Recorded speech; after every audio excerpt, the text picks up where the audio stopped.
Sarah's hands shook as she held the worn leather book. Her mother's handwriting stared back at her from the first page.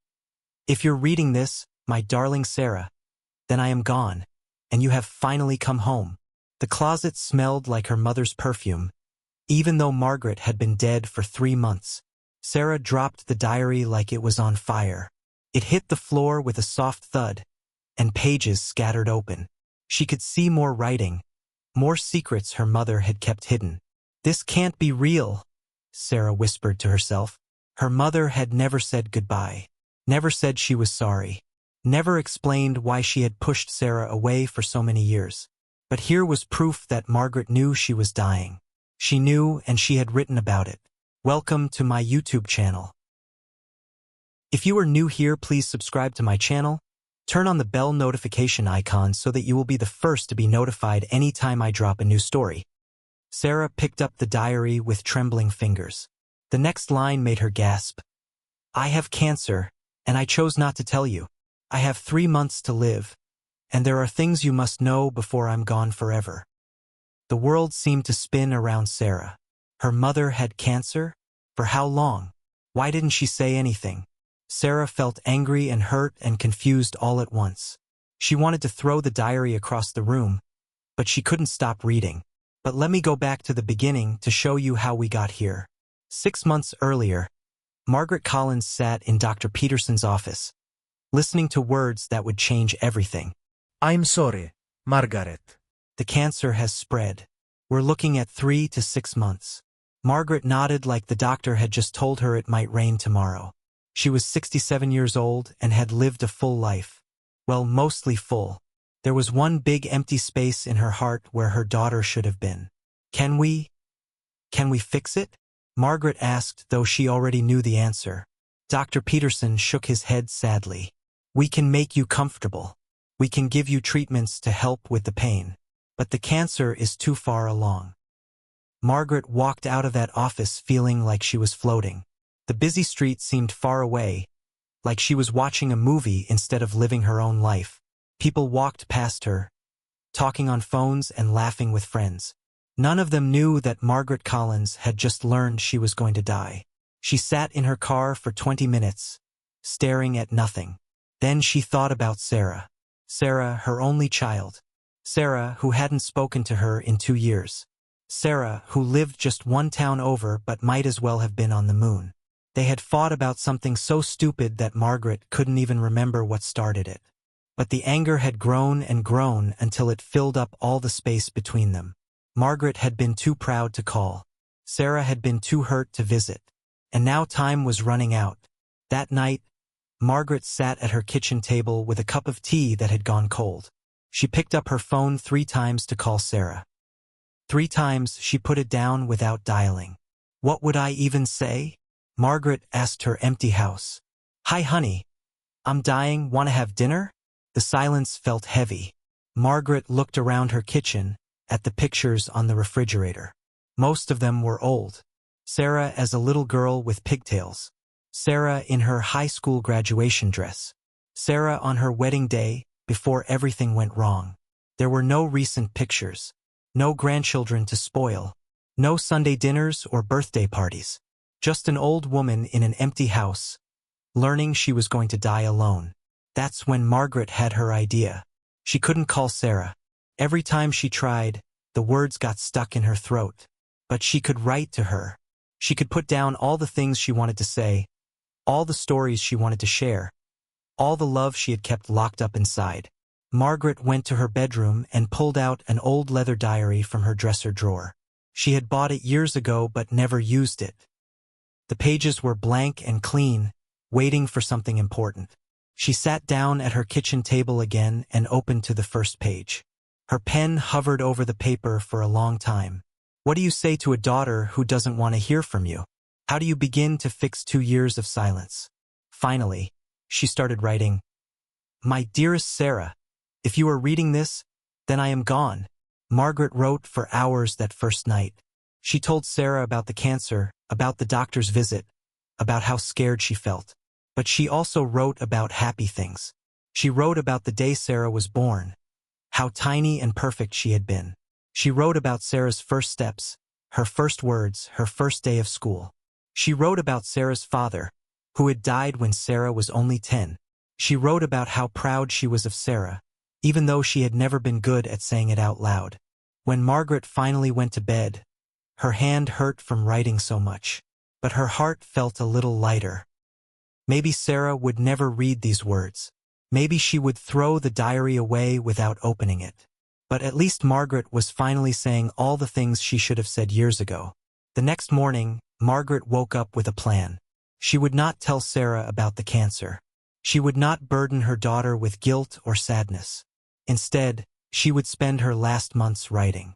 She would fill this diary with everything Sarah needed to know. All her family stories, all her recipes, all her advice about life and love and being brave. And when she was gone, Sarah would find it. Maybe when she came to clean out the house, maybe when she was looking for something to remember her mother by. The diary would be waiting in Margaret's closet, like a treasure map to all the love Margaret had never been able to show. But Margaret didn't know that Sarah wouldn't come to clean out the house. She didn't know that Sarah would wait 3 months before finally visiting. And only because the neighbors kept calling about the overgrown garden. Margaret spent her days writing and her evenings getting sicker. She wrote about her own mother, Sarah's grandmother, and the recipes that had been passed down for generations. She wrote about her first job, her first kiss, her wedding day. She wrote about the mistakes she had made and the things she wished she could do over. Some days the writing was easy. The words flowed like water, and Margaret felt like she was having a conversation with Sarah across time. Other days, the cancer made her too tired to hold a pen. On those days, she would just sit with the diary in her lap and remember. She wrote about the fight that had torn them apart. She admitted that she had been wrong, that she had said things in anger that she didn't mean. She apologized over and over again, hoping that somehow Sarah would feel it, even if she couldn't hear it. As the weeks passed, Margaret got thinner and weaker. Her neighbors, Mrs. Chan and Mr. Rodriguez, brought her groceries and checked on her every day. They begged her to call someone to get help to go to the hospital. But Margaret always smiled and said she was fine. "My daughter will come when she's ready," Margaret told Mrs. Chun one afternoon. She didn't mention that Sarah didn't know about the cancer. She didn't mention that Sarah might not come at all. Margaret's secret plan was working, in a way. Every page she wrote felt like a letter she was finally sending. Every story she told felt like a conversation she was finally having. The diary grew thicker and thicker, full of a lifetime of words. But as Margaret got sicker, she started to worry. What if Sarah never found the diary? What if she sold the house without ever going through Margaret's things? What if all these words were written for no one? One particularly bad night, when the pain was so strong that Margaret couldn't sleep, she made a decision. She would hide the diary somewhere Sarah would definitely find it. Somewhere personal and meaningful. Margaret remembered Sarah's old bedroom, the one she had kept exactly the same even after Sarah moved out. In the closet, behind Sarah's old prom dress and winter coats, there was a small shelf. Margaret would put the diary there, wrapped in Sarah's favorite childhood blanket. When Sarah finally came home, and Margaret believed with all her heart that she would come home, she would probably start by cleaning out that bedroom. She would find her old clothes, her old books, her old memories. And hidden among them, she would find her mother's final gift. Margaret smiled through her tears as she placed the diary on that shelf. She wrapped it carefully in the soft pink blanket that Sarah had carried everywhere as a little girl. Felt right, like she was tucking Sarah into bed one last time. "Please find this, baby," Margaret whispered to the empty closet. "Please know how much I love you." 3 weeks later, Margaret Collins died peacefully in her sleep. Mrs. Chun found her the next morning and called the police. There was no family to call, no emergency contact listed anywhere. The neighbors arranged a small funeral, attended by people from the grocery store and the post office and the library where Margaret had volunteered. Sarah learned about her mother's death from a phone call from a lawyer she had never met. "I'm sorry for your loss," the lawyer said in a voice that sounded tired and professional. "Your mother left the house to you, along with all her possessions. There are some papers you'll need to sign." Sarah hung up the phone and sat in her own kitchen, staring at the wall. Her mother was dead. The woman who had given her life, who had raised her, who had taught her to tie her shoes and drive a car and be brave in the dark. She was gone. And Sarah hadn't even known she was sick. For 3 months, Sarah couldn't bring herself to go to her childhood home. Every time she drove past the street, she kept going. Every time she made plans to clean out the house, she found an excuse not to go. "You need to deal with this," her friend Jenny told her over coffee. "You can't just leave the house sitting there forever." "I know," Sarah said, stirring her coffee even though she hadn't added any sugar. I don't know what I'll find there. What if there are things that make me even more angry at her? What if there are things that make me miss her more?" Jenny reached across the table and squeezed Sarah's hand. "What if there are things that help you understand?" So on a rainy Saturday morning in March, Sarah finally drove to her mother's house. Her house now, she supposed. The key was still hidden under the fake rock by the front door, just like when Sarah was a teenager. The house smelled like dust and sadness and the faint scent of her mother's favorite lavender soap. Everything was exactly the same, the furniture, the pictures on the walls, even the coffee mug Margaret had left in the sink. Sarah walked through the rooms slowly, like she was visiting a museum of her own life. Here was the kitchen where her mother had taught her to make pancakes. Here was the living room where they had watched movies together on Sunday afternoons. Here was the hallway where height marks from Sarah's childhood were still penciled on the wall. Finally, Sarah climbed the stairs to her old bedroom. The room was like a time capsule. Her twin bed was still covered with the same purple comforter. Her bookshelves were still full of novels about horses and mysteries about teenage detectives. Her dresser still had the same jewelry box that played Fur Elise when you opened it. Sarah sat on the bed and looked around. This room held so many memories. Good ones and bad ones, fights and hugs, tears and laughter. She could almost see herself as a teenager, slamming the door and yelling, "You don't understand me," at her patient mother. "Maybe I didn't understand you either, Mom," Sarah whispered to the empty room. She opened the closet door, planning to start with the clothes. She would donate everything that was still good and throw away what was too old. It seemed like a manageable way to begin. That's when she saw the pink blanket on the shelf. Sarah's heart stopped. She recognized that blanket immediately. It was the one she had dragged everywhere as a child. The one her mother had finally convinced her to leave at home when she started kindergarten. The one that had disappeared years ago when Sarah was a teenager and thought she was too grown up for baby things. But why was it here, in her old closet, wrapped around something? Sarah climbed on a chair to reach the shelf. The blanket was soft and faded, just like she remembered. Whatever was wrapped inside was heavy and solid. Sarah's fingers shook as she unwrapped it. And there it was, the leather diary that would change everything. Sarah climbed down from the chair and sat on her old bed, holding the diary like it might explode. The leather was worn smooth, like someone had held it and touched it many times. Her name was written on the front in her mother's careful handwriting. For Sarah, my greatest love and my greatest regret. Sarah's eyes filled with tears before she even opened it. Her mother had left her something. After 2 years of silence, after 3 months of death, Margaret had found a way to reach across the divide.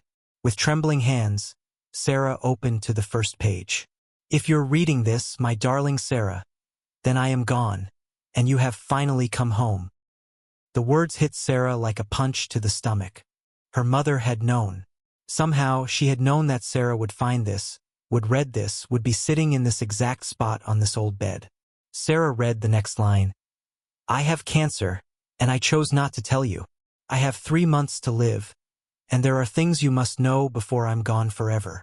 "No," Sarah said out loud, though there was no one to hear her. No, no, no. Her mother had been sick, dying, and Sarah hadn't known. While Sarah had been nursing her anger and her pride, her mother had been facing death alone. Sarah flipped through the pages quickly, seeing her mother's handwriting everywhere. Page after page of words, stories, confessions. The diary was completely full, every line used, every margin crowded with extra thoughts. How long had her mother been writing this? How many nights had she sat up, pouring her heart onto these pages? Sarah turned back to the beginning and read the next paragraph. I know you're angry with me, sweetheart. I know I said things I shouldn't have said. I know I was stubborn and proud and foolish. But I need you to know that every single day for the past 2 years, I have wanted to call you. I have picked up the phone 1,000 times. I have driven past your house just to see if your car was there. I have written your number on scraps of paper and carried them in my pocket like love letters. Sarah was crying now, tears dripping onto the old pages. Her mother had wanted to call, had driven past her house, had missed her just as much as Sarah had missed her. But I was too scared, the diary continued. Too scared that you would hang up on me. Too scared that the words would come out wrong again. Too scared that I would make everything worse instead of better. So I decided to write instead. To put down all the words I should have said while I still had time. Sarah closed the diary and hugged it to her chest. Outside, the rain was falling harder now, tapping against the bedroom windows like fingers asking to come in. The room felt full of ghosts, her teenage self, her mother's voice, all the conversations they should have had. Sarah opened the diary again and kept reading. The first thing I want you to know is that I am proud of you. I have always been proud of you, even when I was terrible at showing it. You are brave and smart and kind, and you got all of those things from yourself, not from me. I may have given you life, but you made that life beautiful. More tears. Sarah couldn't stop them now. Her mother had been proud of her, had always been proud of her. The second thing I want you to know is that our fight was not your fault. I have replayed that day 1,000 times in my mind, and I know now that I was wrong. You were trying to help me, and I was too stubborn to see it. You wanted me to be happy, and I chose to be angry instead. I am sorry, my darling girl. I am so sorry.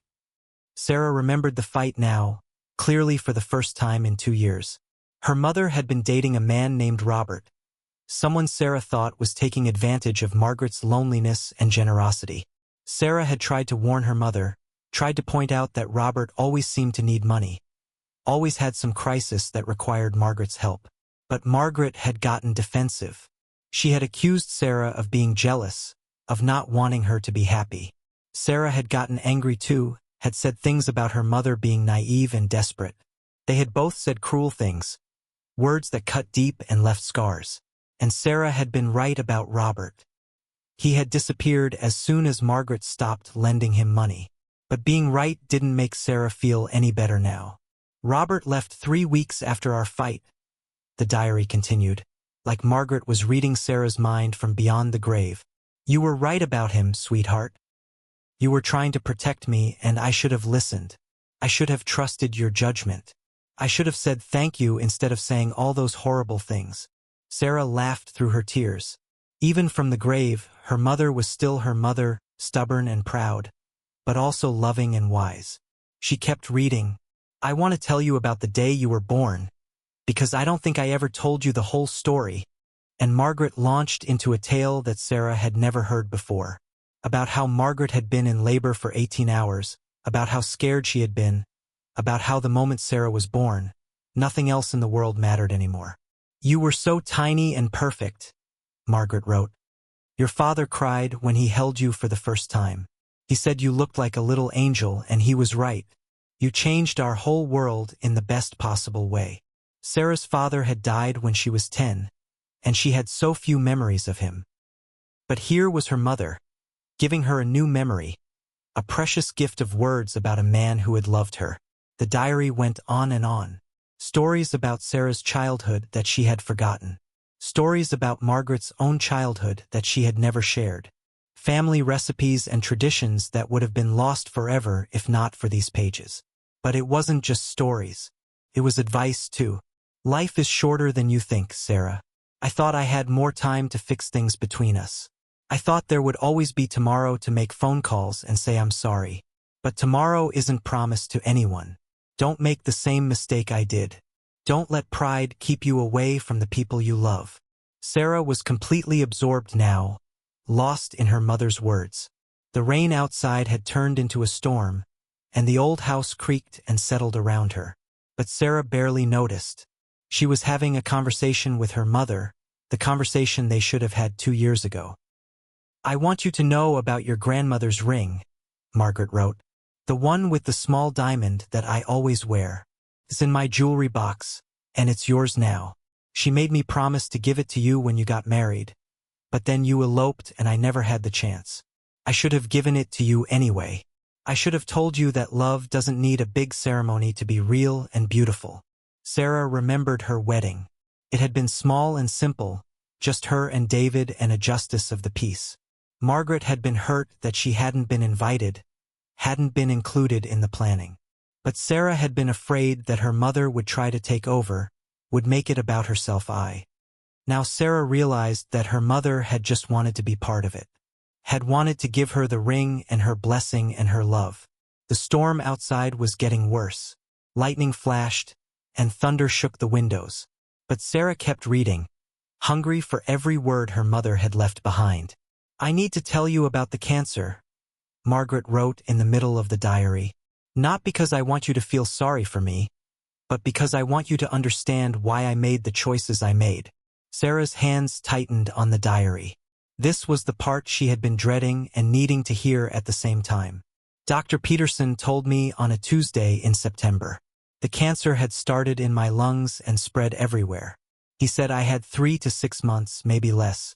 I walked out of his office and sat in my car, and the first thing I thought of was you." Sarah could picture it, her mother in the hospital parking lot, learning she was going to die, thinking about her estranged daughter. "I wanted to call you right away. I wanted to tell you everything and beg you to come home and spend whatever time I had left together. But then I thought about how guilty you would feel, how you would drop everything to take care of me, not because you had forgiven me, but because you felt like you had to. I didn't want your last memories of me to be about cancer and hospitals and dying. I wanted them to be about love." "Oh, Mom," Sarah whispered. Her mother had been trying to protect her, even while she was dying alone. "So I decided to write instead, to spend my last months putting down all the love I had never been able to show you, all the words I had never been able to say. I decided to make something beautiful for you to find, something that would last forever." Sarah was sobbing now, great heaving sobs that shook her whole body. Her mother had spent her final months writing love letters, had chosen to die alone rather than burden Sarah with grief and guilt. "I hope you can forgive me for not telling you," the diary continued. "I hope you understand that I thought I was doing the right thing. I wanted you to remember me as your mother, not as a sick woman who needed taking care of. I wanted to give you something precious instead of something painful." But it was both, Sarah realized. Precious and painful at the same time. Beautiful and heartbreaking. The greatest gift and the greatest loss all wrapped up together. Thunder crashed outside, so loud that it made Sarah jump. The lights in the bedroom flickered, and for a moment she was afraid they would go out completely. She couldn't bear the thought of not being able to finish reading, of losing this connection with her mother. But the lights stayed on and Sarah kept reading. "I want to tell you about the night you graduated from college," Margaret wrote. "You were so beautiful in your cap and gown, and so proud. I was proud too, but I was also scared. Scared that you were growing up and wouldn't need me anymore. Scared that I had done a bad job raising you and you would figure it out once you were on your own." Sarah remembered that night. She had been excited about starting her life, about getting a job and an apartment and becoming a real adult. She had barely noticed that her mother seemed sad. "But you did need me for a while anyway. You called me when your first landlord tried to cheat you. You called me when you got your first job and when you got your first promotion. You called me when you met David and when he proposed and when you were planning your wedding, even though we fought about the planning. Those were the best years, Sarah. When you were starting your life but still wanted to share it with me. I felt like I had done something right, like I had raised a daughter who would always be my friend." Sarah remembered those years too. How she had called her mother almost every day, sharing her excitement and her worries. How Margaret had been her first phone call whenever something good or bad happened. When had that stopped? When had they stopped being friends and started being strangers? "I think it started when your father-in-law got sick," Margaret wrote, as if she was reading Sarah's mind again.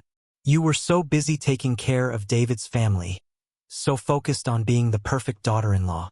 I was proud of you for being so caring, but I was also jealous. Jealous that they got all your attention and I got the leftover phone calls. Jealous that you would drop everything to help them but barely had time for me. This was hard to read. Sarah had thrown herself into helping David's family during his father's illness. She had wanted to prove that she was a good wife, a good daughter-in-law. But she had taken her own mother for granted, assuming Margaret would always be there when Sarah finally had time for her. I should have told you how I felt instead of getting resentful. I should have asked for what I needed instead of expecting you to guess. But I was too proud, and I thought if you really loved me, you would make time for me without being asked. I was wrong about that. Love isn't about mind reading. It's about speaking up and asking for what you need and being patient when people can't give it to you right away. The storm was starting to calm down outside. The thunder was getting quieter, and the rain was settling into a steady rhythm against the windows. Sarah felt like she was in a cocoon, wrapped up in her mother's words, protected from the outside world. She turned the page and found something that made her gasp. It was a letter, a real letter, sealed in an envelope with Sarah's name on the front. It was tucked between the pages like a bookmark, like her mother had wanted her to find it at exactly this moment. Sarah's hands shook as she opened the envelope. Inside was a single sheet of paper covered in her mother's handwriting. At the top, it was dated just 1 week before Margaret died. My darling Sarah, the letter began. If you are reading this, then you have found my diary and you know the truth about everything. I am writing this letter on what I think will be one of my last good days, and there are some things I need to say to you directly. First, I need you to know that dying is not as scary as I thought it would be. I am ready, sweetheart. I have lived a good life, and I have loved you with every breath I've ever taken. I am not afraid of what comes next. Second, I need you to know that you did nothing wrong. Our fight, my cancer, my death, none of it is your fault. You were a perfect daughter, and I was a flawed mother who made mistakes. If I could do it all over again, I would do so many things differently.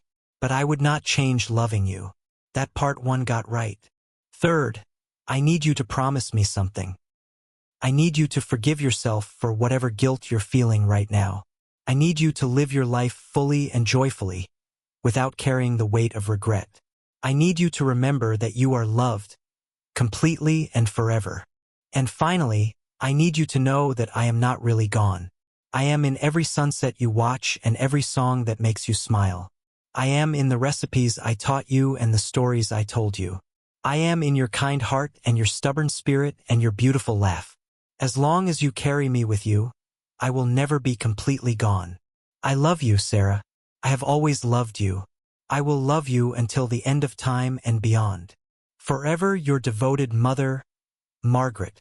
Sarah clutched the letter to her chest and cried until she had no tears left.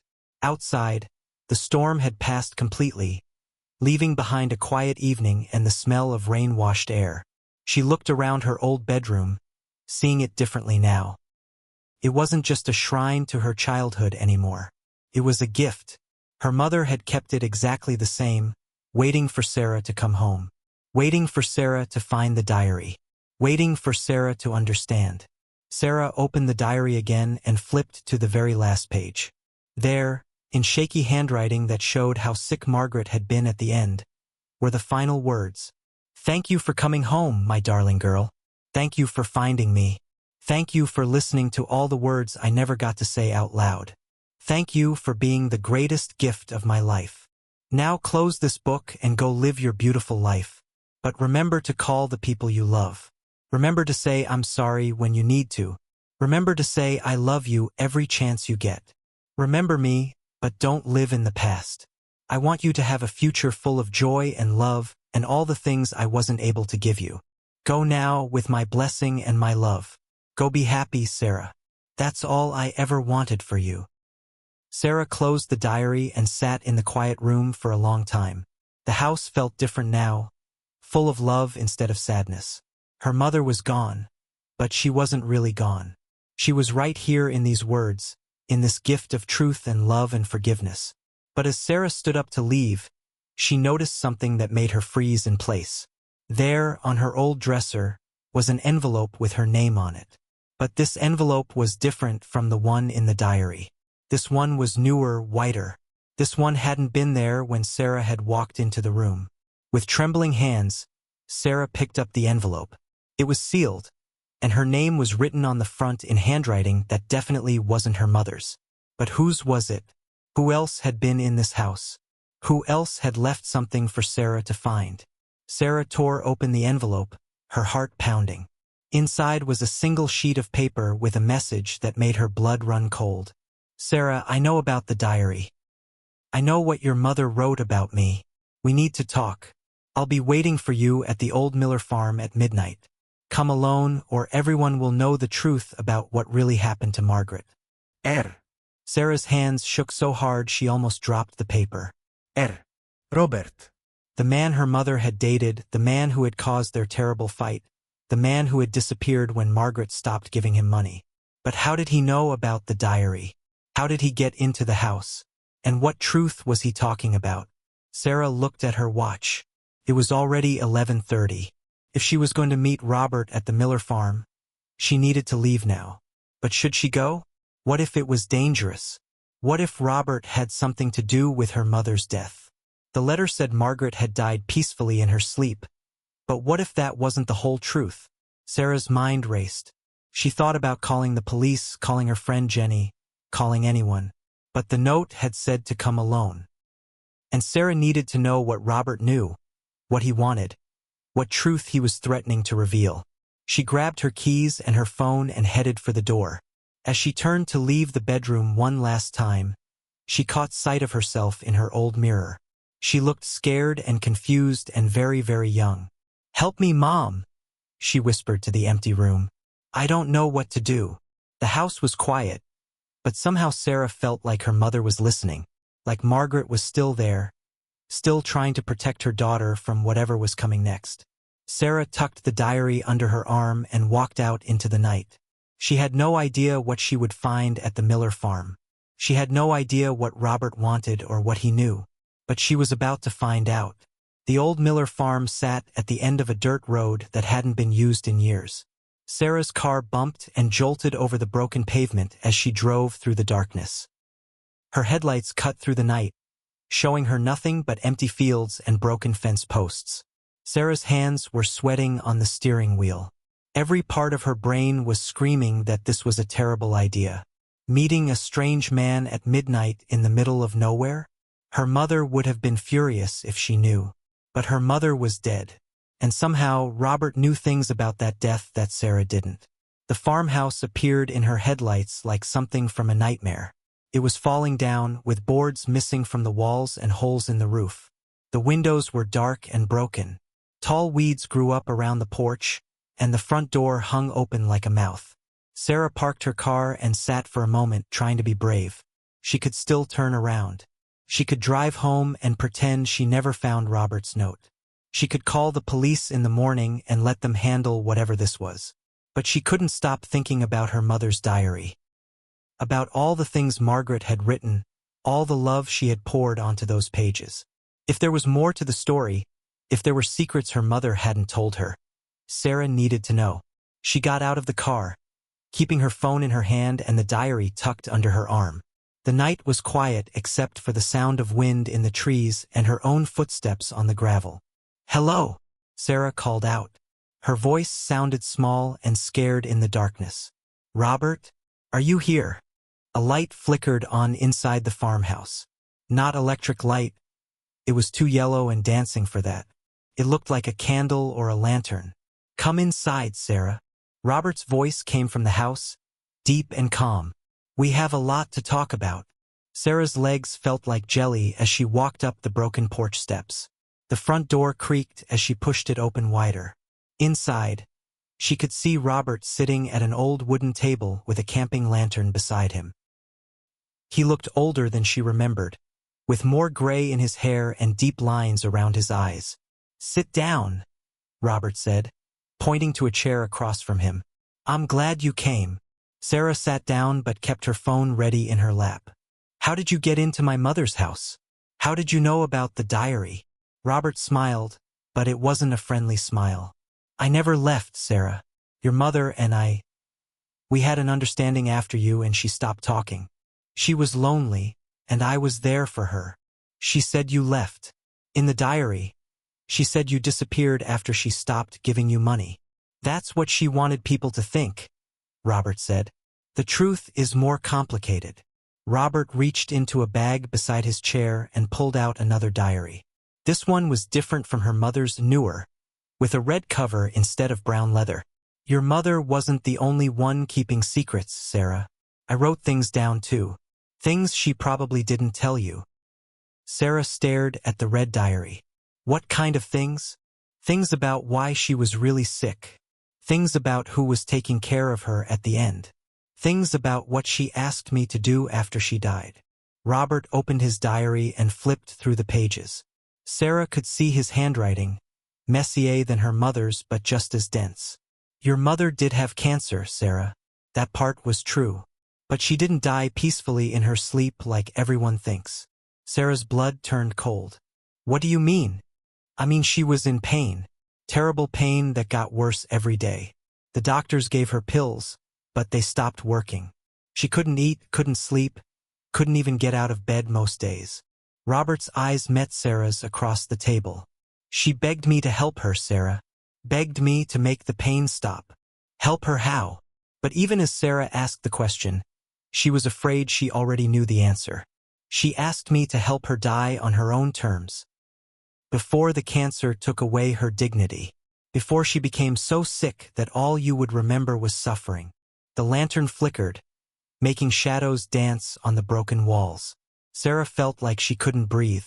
You're saying you killed my mother? I'm saying I loved her enough to do what she asked me to do. What she was too scared to do herself. Robert flipped to a page in his diary and started reading. Margaret asked me again today about the pills. She's scared, but she's also determined. She doesn't want Sarah to see her like this. She doesn't want her daughter's last memory to be of a sick, helpless old woman. Sarah jumped up from her chair so fast it fell over. No. No, you're lying. My mother would never. She would never ask for that. Sit down, Sarah. Robert's voice was calm, but there was something dangerous in it. There's more you need to hear. I don't want to hear any more. Sarah backed toward the door. You're sick. You're making this up. Am I? Robert stood up too, and Sarah realized how much bigger he was than her. Then why did your mother leave me half of her money in her will? Why did she make me promise to wait until you found her diary before telling you the truth? Sarah stopped moving. What? Check with the lawyer if you don't believe me. Margaret left you the house and most of her money. But she left me $50,000 and a letter asking me to watch over you. To make sure you were okay after you learned about the cancer. This was impossible. Her mother barely had $50,000 in her whole life. Where would she get that kind of money to give away? She sold things, Robert said, like he was reading her mind again. Her jewelry, her car, some investments she never told you about. She wanted to make sure I would be taken care of after she was gone, because I had taken care of her. Robert sat back down and opened his diary again. Listen to this, Sarah. This is from 3 days before she died. He cleared his throat and read, Sarah came to see the house today, but she didn't come inside. She sat in her car for 10 minutes, just looking at the windows. I wanted to run outside and hug her and tell her everything. But Robert is right.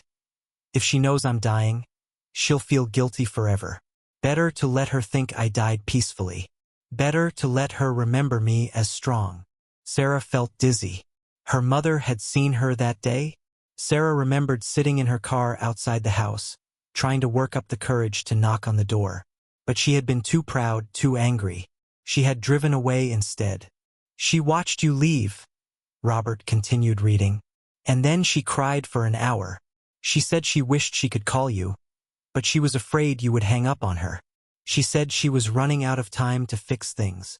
Stop, Sarah whispered, but Robert kept reading. I told Margaret that death doesn't have to be scary if you're ready for it. I told her that when the pain gets too bad, when she can't stand it anymore, I will help her go peacefully.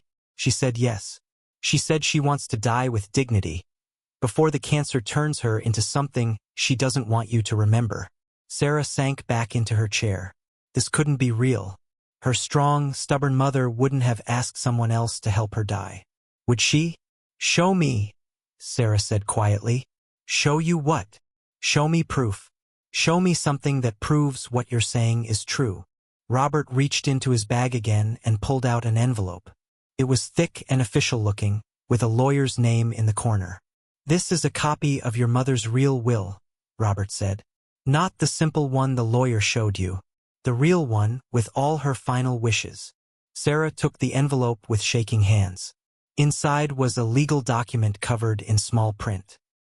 But she could see her name and Robert's name, and she could see numbers that made her heart stop. Robert was telling the truth about the money. Keep reading, Robert said. Look at the last page. Sarah flipped to the end of the will. There, in her mother's handwriting, was a note that made Sarah's world tilt sideways. I, Margaret Collins, being of sound mind and body, ask my friend Robert Mitchell to help me die with dignity when the pain becomes unbearable. This is my choice, made freely and without pressure. I do not want my daughter Sarah to know the truth until after she has had time to grieve. I want her to remember me as I was, not as I became at the end. The paper fluttered in Sarah's hands. This was her mother's handwriting, her mother's signature, her mother's choice. She made me promise to wait, Robert said softly, to let you find her diary first, so you would understand how much she loved you. Then, when you were ready, I was supposed to tell you the rest. Sarah looked up at Robert. In the lantern light, he looked sad and tired, not scary like she had thought. How? She whispered. Pills, Robert said simply. She saved up her pain medication for 2 weeks. I helped her take them all at once, and then I held her hand while she went to sleep. It was peaceful, Sarah. She wasn't afraid. Sarah was crying now, big tears that dripped onto the legal papers. Why didn't she tell me? Why didn't she let me decide? Because she knew you would try to stop her. You would have brought in doctors and therapists and tried to convince her to fight longer. And she was tired of fighting, Sarah. She was ready to go. Robert reached across the table and gently took the will from Sarah's hands. She also knew you would blame yourself. She knew you would think it was your fault for not being there, for not calling, for not making up with her sooner. It is my fault, Sarah sobbed. If I had just swallowed my pride, if I had just called her, maybe she wouldn't have felt so alone. Maybe she would have wanted to keep fighting. No. Robert's voice was firm. Sarah, listen to me. Your mother's decision had nothing to do with you being angry at her. It had to do with the cancer eating her alive from the inside. It had to do with pain so bad that she couldn't think about anything else. Robert opened his diary to another page. Look, she wrote about you every single day. Even when she was making the decision to die, she was thinking about how to protect you. He read, Sarah is strong, but she's also tender-hearted. If she knew how much I was suffering, she would carry that pain with her forever. I can't let my death become her burden. I want her to remember laughter, not tears. I want her to remember love, not sickness. Sarah wiped her eyes on her sleeve. But I could have helped. I could have taken care of her. She didn't want to be taken care of, Sarah. She wanted to be remembered as your mother, not as your patient. She wanted you to have the house and the memories and the diary full of love. She didn't want you to have months of watching her waste away. Robert closed his diary and leaned back in his chair. She asked me to tell you something else, too. She said to tell you that dying was the easy part. Living was harder. And she wanted you to keep living, fully and joyfully, without carrying guilt that doesn't belong to you. They sat in silence for a while, listening to the wind in the trees outside. Sarah's mind was spinning with everything she had learned. Her mother had died by choice, not by accident. She had been in terrible pain, but she had also been thinking about Sarah right until the end. There's one more thing, Robert said finally. Something your mother asked me to give you, but only if you were ready to hear the truth. He reached into his bag one last time and pulled out a small wooden box. It was beautiful, made of dark wood and carved with flowers. She made this for you in her woodworking class, before she got too sick to work. It's got something inside that she wanted you to have. Sarah took the box with trembling hands. It was smooth and warm, like her mother had just finished holding it. There was a small latch on the front, and inside Sarah found something that made her gasp.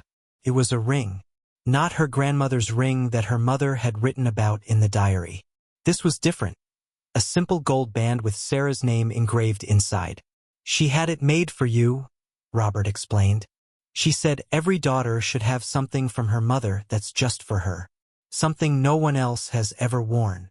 Sarah slipped the ring onto her finger. It fit perfectly, like her mother had known exactly the right size. How did she know my ring size?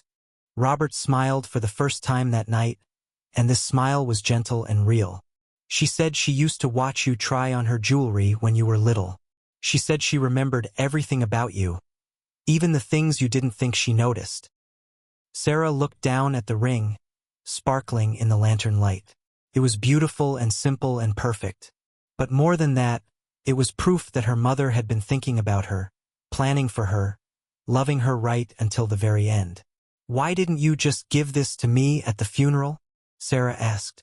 Because your mother made me promise to wait until you were ready. She said you would need time to be angry and sad and confused before you could accept the truth. She said you would need to find the diary first, to understand how much she loved you, before you could understand why she made the choice she did. Robert started packing up his things, his diary, the lantern, the legal papers. She was right, wasn't she? If I had told you all this 3 months ago, you would have hated me. You would have thought I was a monster. Sarah thought about this. I still don't understand why she asked you instead of, I don't know, a doctor or something. Because doctors wouldn't do it. Because it's not legal, Sarah. What I did for your mother, I could go to prison for it. I could lose everything. Sarah stared at Robert. Then why did you do it? Because I loved her, Robert said simply. Not the way she loved your father, and not the way she loved you. But I loved her enough to risk everything to give her what she wanted. Robert stood up and slung his bag over his shoulder. She asked me to move away after tonight, to start over somewhere new, so you wouldn't have to see me and remember this conversation. She thought it would be easier for you. Wait, Sarah said quickly. You're leaving? Tonight. That was the plan. Sarah looked at Robert in the flickering light. This man had been with her mother when she died. He had held her hand and made sure she wasn't alone.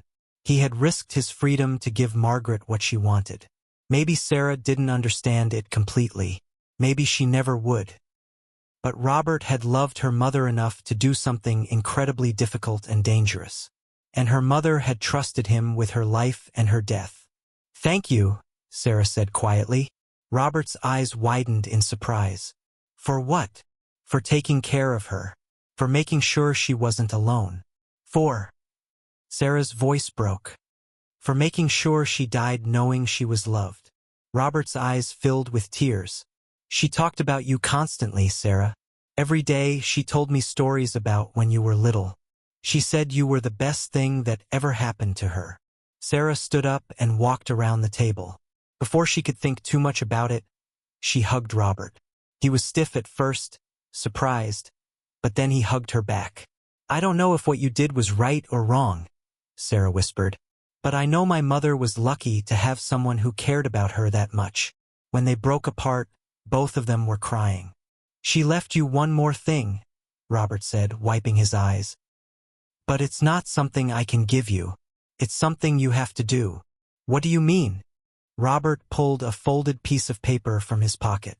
These are the names and addresses of 3 women in town. They're all sick, Sarah. All alone. All scared. Sarah unfolded the paper and saw 3 names written in her mother's handwriting, along with addresses and phone numbers. Your mother visited them every week, Robert explained. She brought them groceries, helped them with their medications, just sat and talked with them when they were lonely.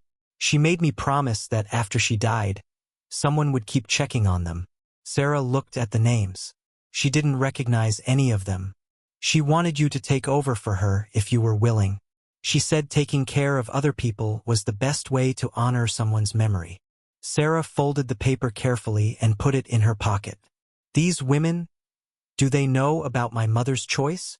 No. And they never will unless you decide to tell them. That secret is yours to keep or share, Sarah. Your mother left that decision up to you. Robert picked up his lantern and headed for the door. I'll be gone by morning, but if you ever need to talk about any of this, if you ever have questions about your mother's last weeks, you can write to me. He handed Sarah a business card with an address in another state. I'll be starting over, but I won't disappear completely. Not if you need me. Sarah took the card. Will you be okay? I mean, what you did. Are you in trouble? Only if someone reports it.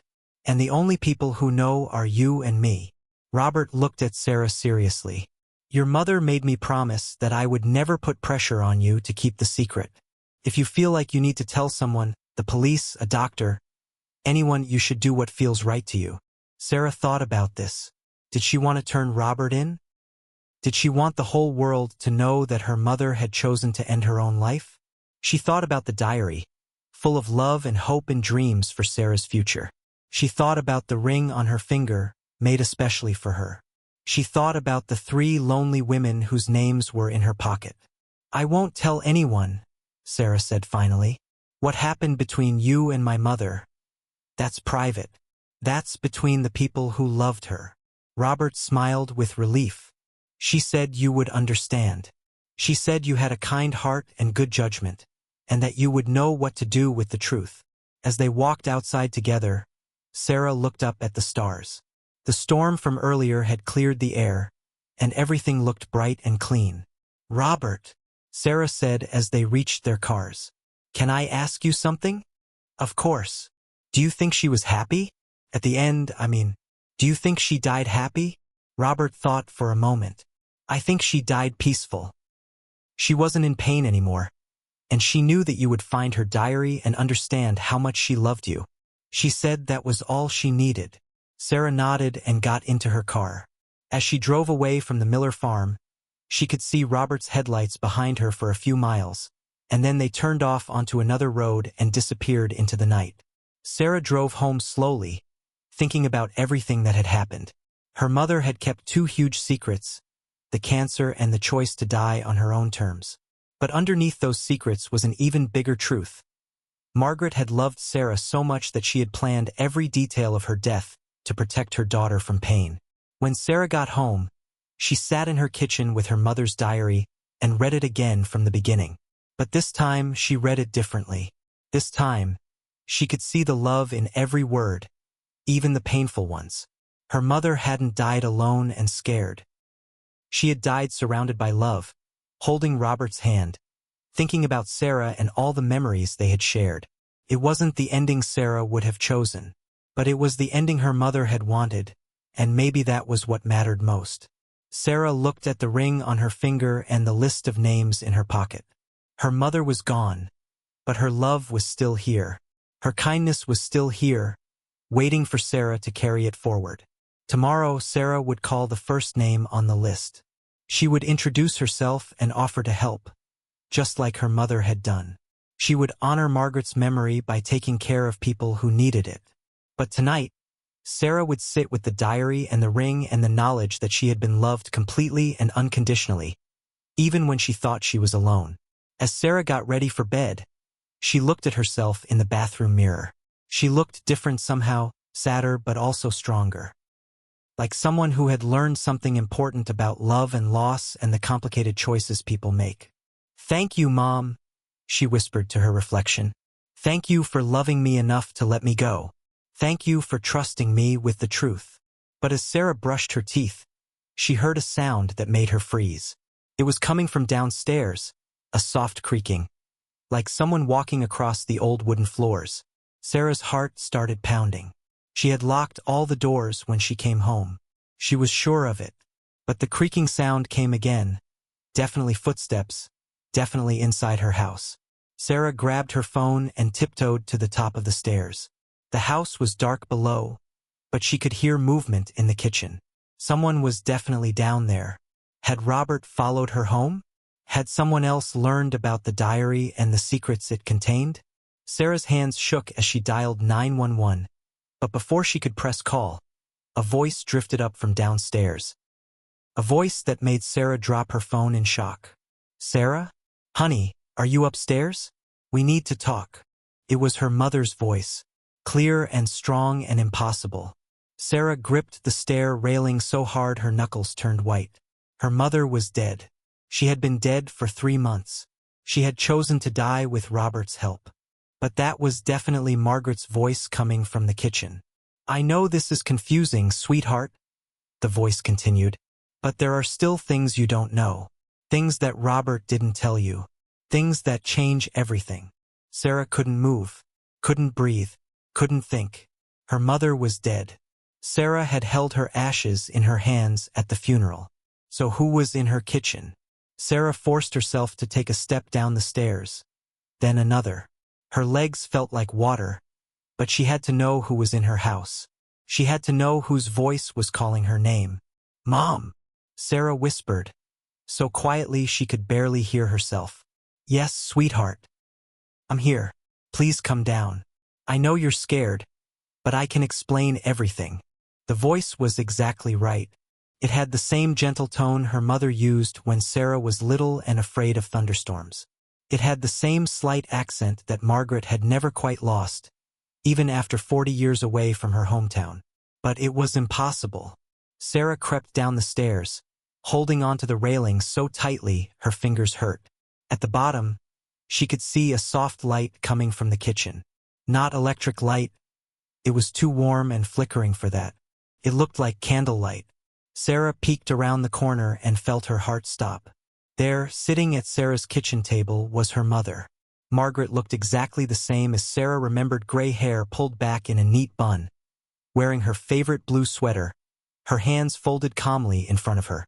The only difference was that she looked healthy. Not sick, not thin, not tired.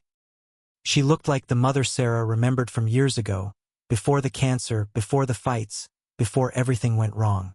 "Hello, my darling girl," Margaret said, smiling the same warm smile that Sarah remembered from childhood. Sarah's knees gave out. She slid down the doorframe and sat on the kitchen floor, staring at her mother in shock. "You're dead," Sarah whispered.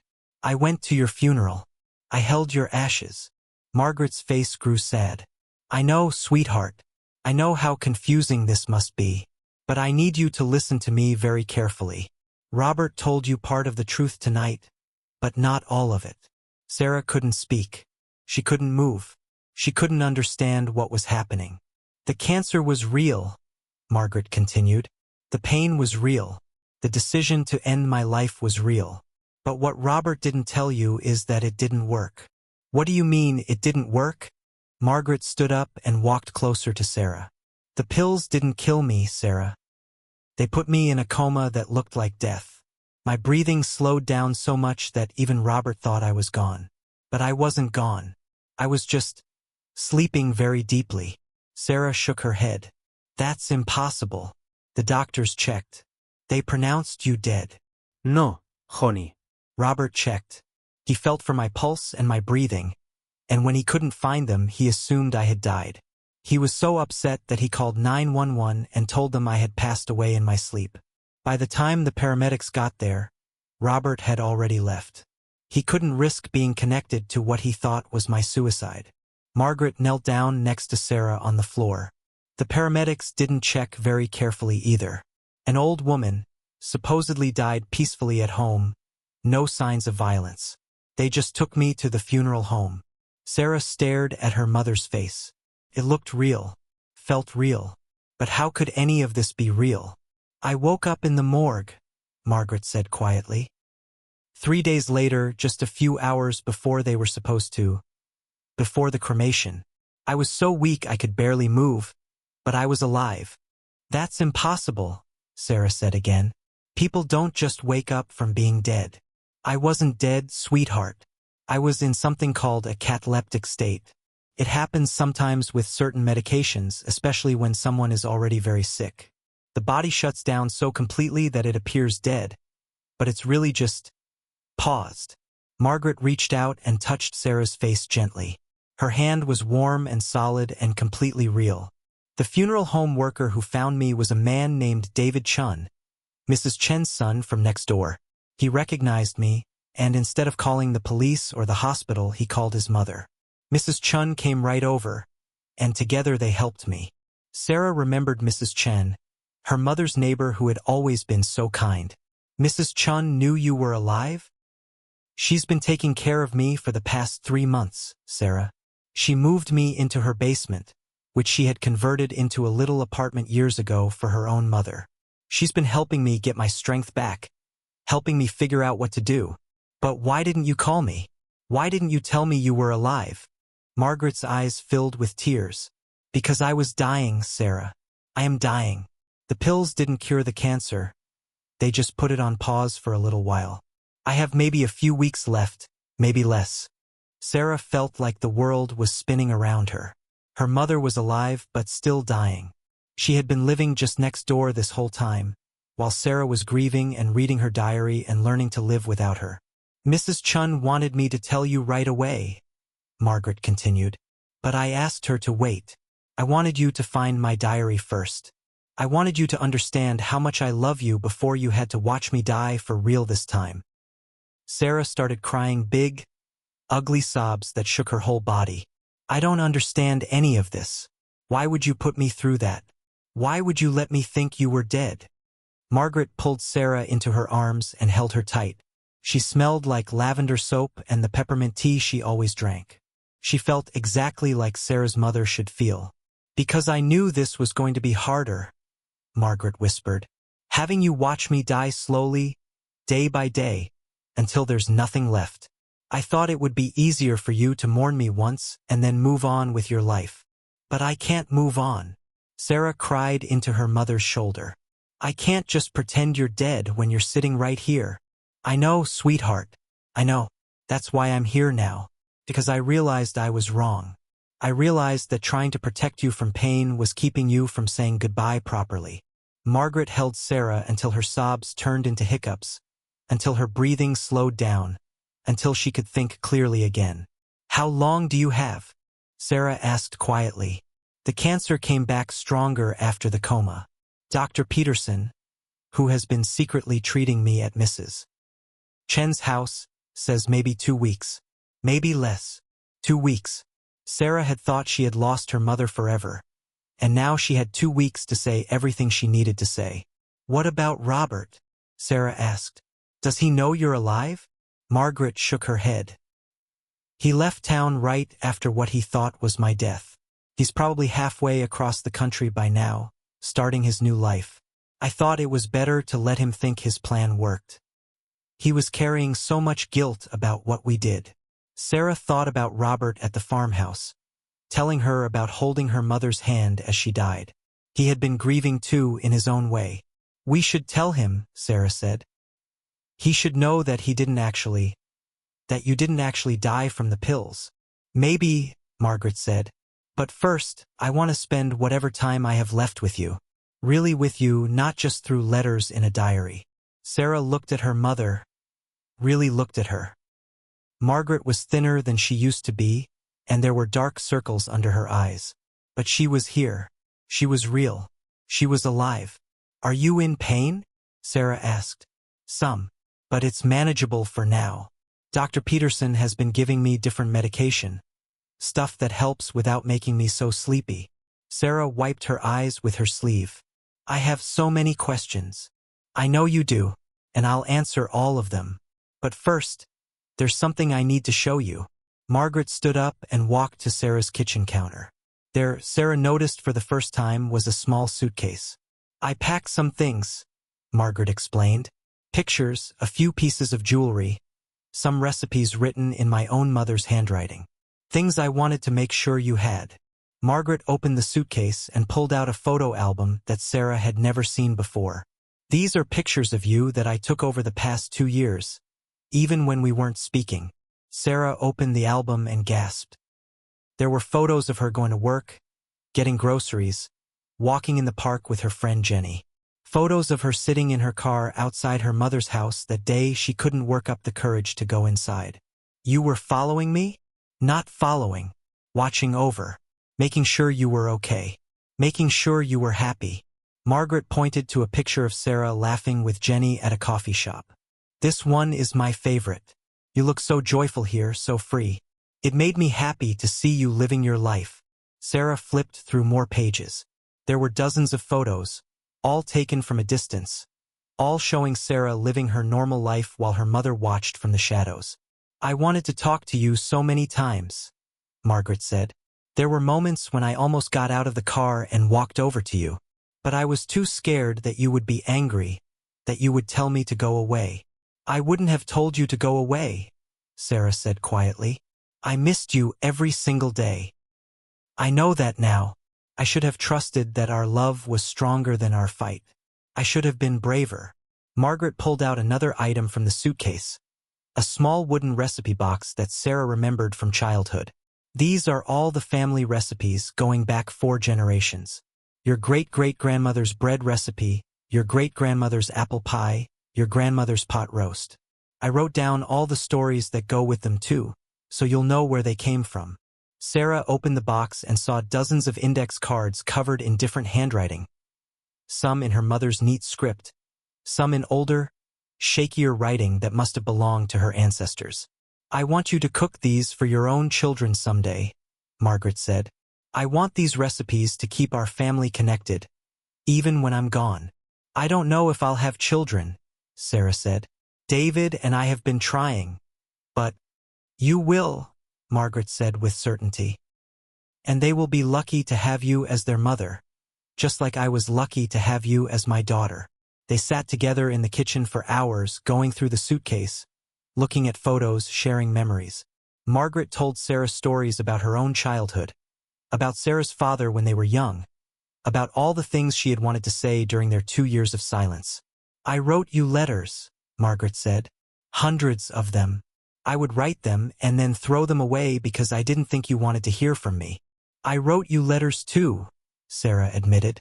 I have a whole box of them in my bedroom. Letters saying I was sorry. Letters saying I missed you. Letters asking you to forgive me.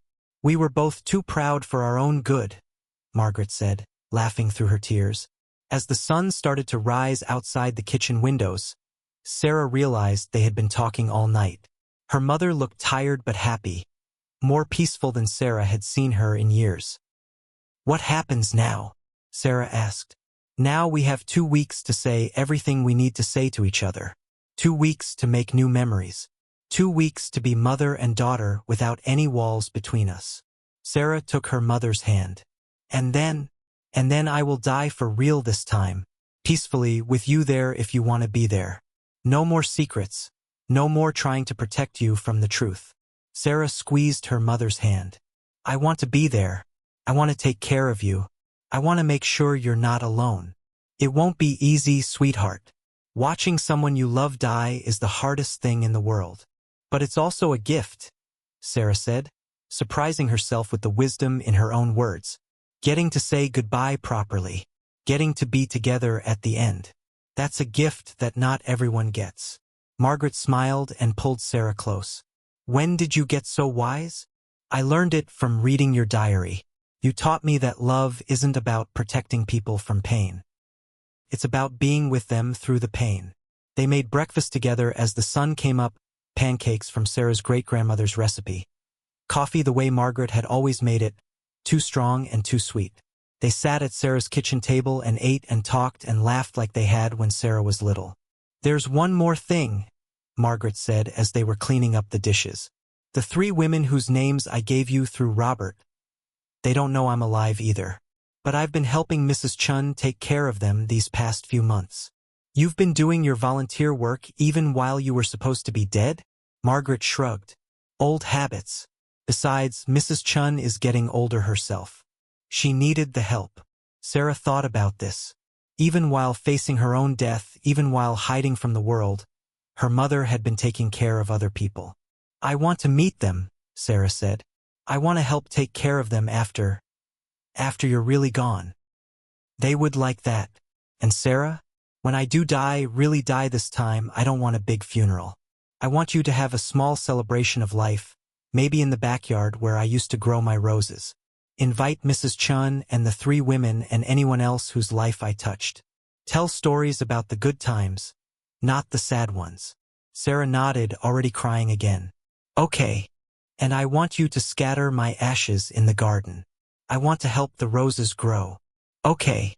And I want you to keep living, Sarah. Keep loving David. Keep trying to have children. Keep being kind to strangers. Keep carrying our family forward. Okay, Sarah whispered. Margaret cupped Sarah's face in her hands. And I want you to forgive yourself for our fight. I want you to remember that love is messy and complicated, and sometimes people say things they don't mean. But underneath all the mess, the love is still there. It never goes away. I love you, Mom. I love you too, my darling girl. More than all the stars in the sky, more than all the fish in the sea, more than all the words in all the books ever written. It was something Margaret used to say to Sarah when she was little, and hearing it now made Sarah feel like a child again. Safe and loved and completely protected. They spent the next 2 weeks together, just like Margaret had promised. Sarah took time off work and moved into her mother's old house, their house now. Mrs. Chun helped them set up a hospital bed in the living room, where Margaret could look out at her beloved rose garden. Sarah cooked all the family recipes and listened to all the family stories. She learned about her great-grandmother who had been a teacher in a one-room schoolhouse, about her great-great-grandmother who had immigrated from Ireland with nothing but a suitcase and a dream. She learned that her stubborn streak came from 5 generations of strong women who never gave up on anything they cared about. She learned that her kind heart came from a family tradition of helping neighbors and strangers alike. Margaret grew weaker each day, but she also grew more peaceful. She was finally able to let go of all the guilt and regret she had been carrying. She was finally able to say goodbye properly. On the last day, Margaret was too weak to talk much, but she could still listen. Sarah read to her from the family recipe cards, telling her all the stories Margaret had shared. She talked about her plans to have children someday and teach them the old recipes. She talked about the 3 women she had started visiting, and how much they appreciated having someone to talk to. You did good, Mom, Sarah whispered as Margaret's breathing became slower and more peaceful. You raised a daughter who knows how to love. You created a family legacy that will last forever. You made a difference in the world. Margaret squeezed Sarah's hand one last time and smiled. Then she closed her eyes and went to sleep for Rayal, surrounded by love and roses and everything that had made her life beautiful. This time, there was no mystery, no confusion, no secrets.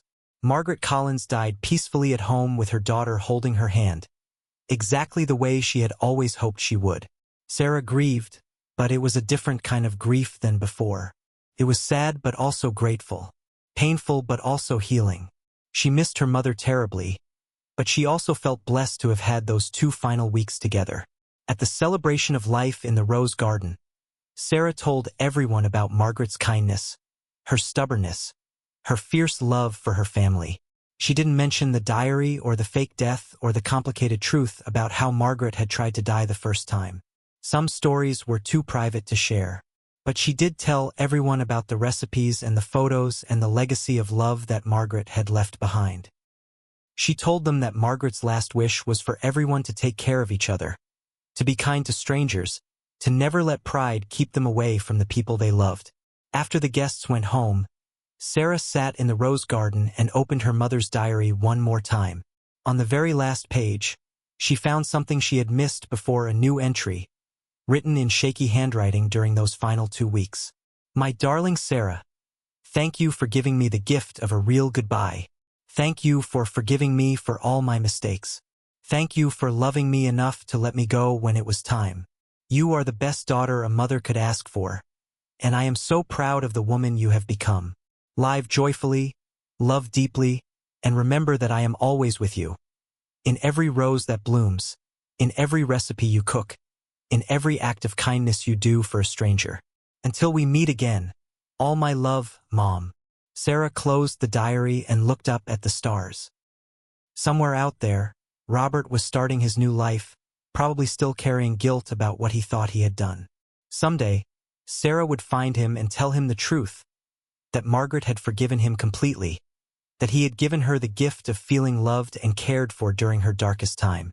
But tonight, Sarah just sat in her mother's garden and felt grateful. Grateful for the diary that had brought them back together. Grateful for the 2 weeks of real goodbye they had shared. Grateful for a love that was strong enough to survive death, secrets, and the complicated messiness of being human. Sarah looked down at the ring on her finger, the one her mother had made especially for her. Tomorrow, she would call David and tell him about wanting to start trying for children again. She would visit the 3 lonely women and bring them cookies made from her great-grandmother's recipe. She would continue the legacy of kindness that Margaret had started. But tonight, she would just sit with her memories and her gratitude and the absolute certainty that she had been loved completely and unconditionally by the most remarkable woman she had ever known. "Thank you, Mom," Sarah whispered to the roses and the stars. "Thank you for everything." And somehow, in the gentle breeze that rustled through the garden, Sarah could almost hear her mother's voice whispering back, "Thank you too, my darling girl. Thank you for being exactly the daughter I always dreamed of having." The diary's secrets were finally complete. The love story between mother and daughter had finally found its perfect ending, not in death, but in forgiveness, understanding, and the promise that love really does last forever.